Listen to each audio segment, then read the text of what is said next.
মসজিদ যে দেশে পাহারা দিতে হয় না সে দেশে কেন মন্দির পাহারা দিতে হয়।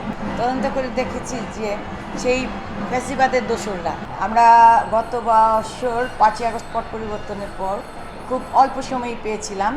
সেই সময় আমরা সারা বাংলাদেশেই সাড়ম্বরে দুর্গোৎসব পালন করি এবং দীর্ঘ 17 বছর বিগত দিনে আমরা উৎসবগুলো পালন করতে পারিনি। আপনারা সবাই জানেন যে বিভিন্ন জেলায় আমাদের মন্দির ভাঙচুর হয়েছে, কখনো দুর্গা উৎসব আসলে মূর্তি ভাঙা হয়েছে।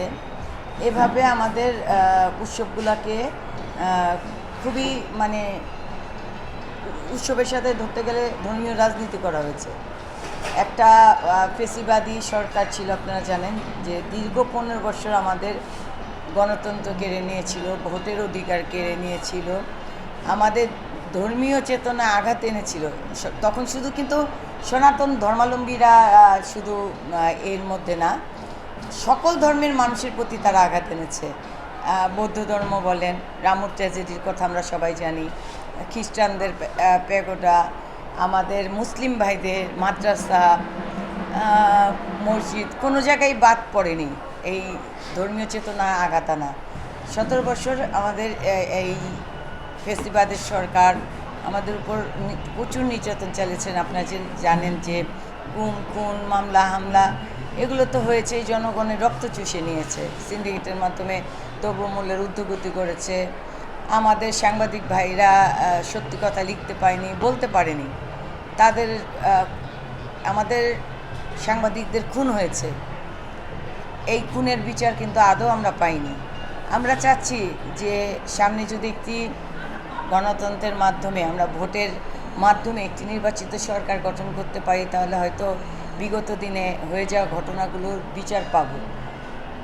যেমন 3370টির উপর মন্দির ভাঙচুর হয়েছে, এর কোনো বিচার হয়নি। এরা যারা করেছে আমরা জানতে পারি যে কারা করেছে। এবারও বলবেন যে রিসেন্ট কি কিছু ঘটেছে। অভয়নগরে 21টি ঘর আগুন দিয়ে জ্বালিয়ে দিয়েছে।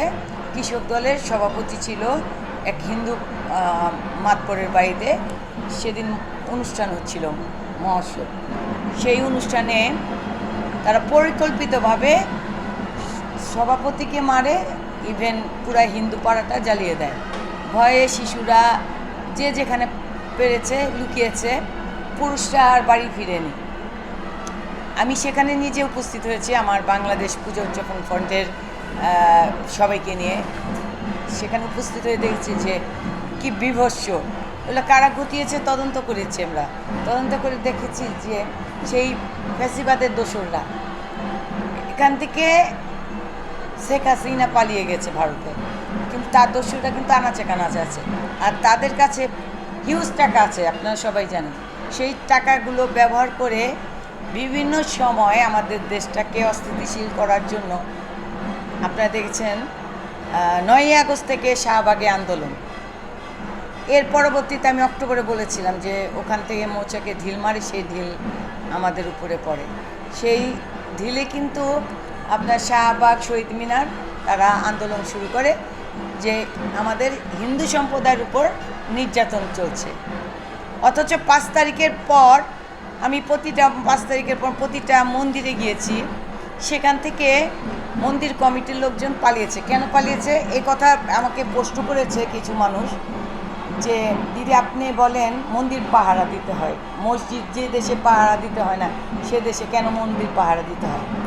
মন্দির পাহারা দিতে হয়েছে, মন্দির কমিটির লোকগুলো পালিয়ে গেছে, তারা ছিল দুর্নীতি করেছে প্রতিটা মন্দিরে। আমরা অ্যাজ এ ভক্ত হিসেবে প্রতি মন্দিরে যাই এখনও, কিন্তু মন্দির থেকে দুর্নীতি করব এই চিন্তা কখনো আমরা করি না। কিন্তু বিশেষ করে জাতীয়তাবাদী দল বিএনপি মন্দির গড়ার পক্ষে। আপনারা মনে হয় এই ইতিহাস জানেন না যে আমাদের গাজীপুর, আমরা যে সম্প্রীতির বাংলাদেশ তার উদাহরণ গাজীপুরে আছে, পুবাইলে।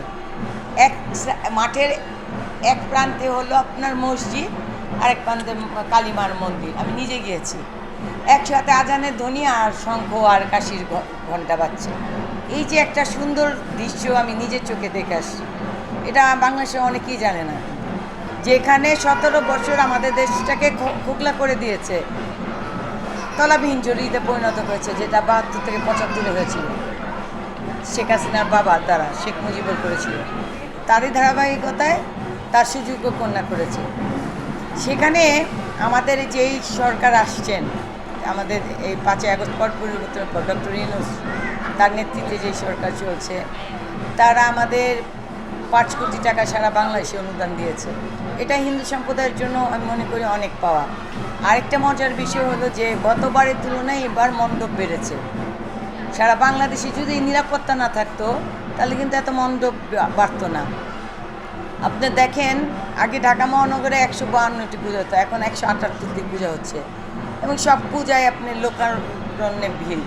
যদি নিরাপত্তা না থাকতো তাহলে আজকে এই রমনাকালী মন্দির, জগন্নাথ হল, তারপর সিদ্ধেশ্বরী মন্দির, আপনার শিব মন্দির, এগুলাতে এত লোকের সমাগম হতো না।